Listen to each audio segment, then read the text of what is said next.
नमस्कार। आज ना हम सब एक कहानी में वापस चलते हैं। एक ऐसी कहानी जो हम सब ने अपने बचपन में जरूर सुनी होगी। हाँ, खरगोश और कछुए वाली कहानी।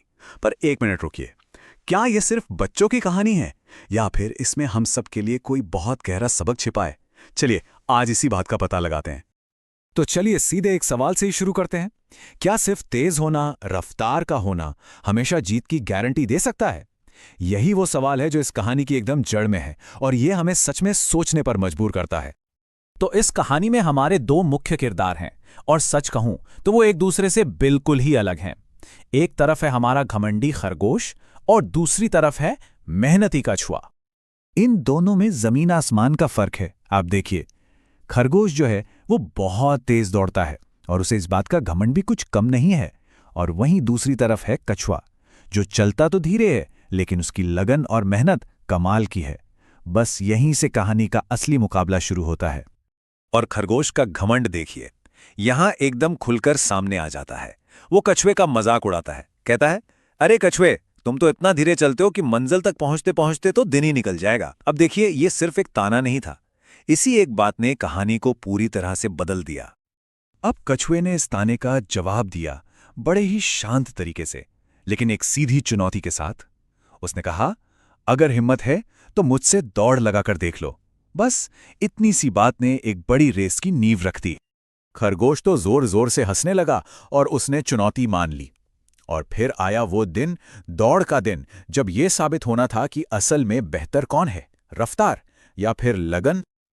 और सुनिए, ये कोई छोटी मोटी दौड़ नहीं थी। जंगल के सारे जानवर इस अनोखी रेस को देखने के लिए इकट्ठा हो गए थे। हवा में एक अलग ही एक्साइटमेंट था कि आखिर जीतेगा कौन, तेज तर्रार खरगोश या फिर धीमा लेकिन मेहनती कछुआ। और फिर दौड़ शुरू हुई। जैसा कि सबने सोचा था, खरगोश तो भाई बिजली की रफ्तार से भागा और देखते ही देखते आंखों से ओझल हो गया। लेकिन कुछ दूर जाने के बाद उसके मन में आया, अरे थोड़ा आराम कर लेता हूं। और दूसरी तरफ था कछुआ, जो अपनी धीमी लेकिन बिल्कुल पक्की चाल से लगातार आगे बढ़ता जा रहा था, बिना रुके बिना थके। और यही वो सोच थी जो खरगोश की सबसे बड़ी गलती साबित हुई। उसने पीछे मुड़कर देखा और मन ही मन सोचा, अरे कछुआ तो बहुत बहुत पीछे है, मैं थोड़ी देर आराम कर लेता हूं। उसका जो आत्मविश्वास था ना, वो अब घमंड बन चुका था।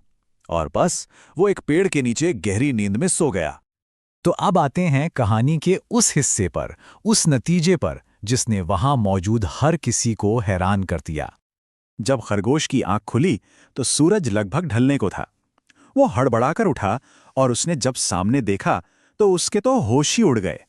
कछुआ अपनी उसी धीमी चाल से लगातार चलते हुए मंजिल के बिल्कुल करीब पहुंच चुका था।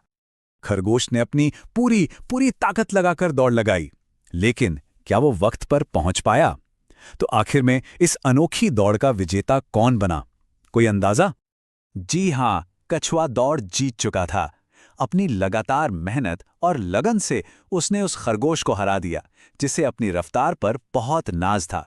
जंगल के सारे जानवर बस देखते रह गए, हैरान थे। अब जाकर खरगोश को अपनी गलती का एहसास हुआ। उसका सिर शर्म से झुक गया था। उसे ये बात समझ आ गई थी कि सिर्फ तेज होना ही सब कुछ नहीं होता, बल्कि लगातार चलते रहना वो ज्यादा जरूरी है। तो इस कहानी की असली सीख क्या है? ये सिर्फ एक दौड़ की कहानी से कहीं ज्यादा है। चलिए इसके सबसे बड़े सबक को ठीक से समझते हैं। देखिए, यहां दो बहुत बड़ी बातें हैं जो सीखने को मिलती हैं। पहली, धीमा और स्थिर ही दौड़ जीतता है। इसका मतलब है कि लगातार मेहनत करना रफ्तार से कहीं ज्यादा जरूरी है। और दूसरी बात, घमंड। घमंड का सिर हमेशा नीचा होता है। आत्मविश्वास होना अच्छी बात है, पर जब वो घमंड बन जाता है ना, तो वो अक्सर हार की वजह बन जाता है। तो जाते जाते एक सवाल सबके लिए, आज की इस तेज रफ्तार दुनिया में ऐसी कौन कौन सी जगहें हैं जहां कछुए की तरह धीमी और लगातार की गई मेहनत खरगोश की तेज रफ्तार पर भारी पड़ सकती है? जरा इस पर सोचिएगा जरूर। Share, like and subscribe to my YouTube channel.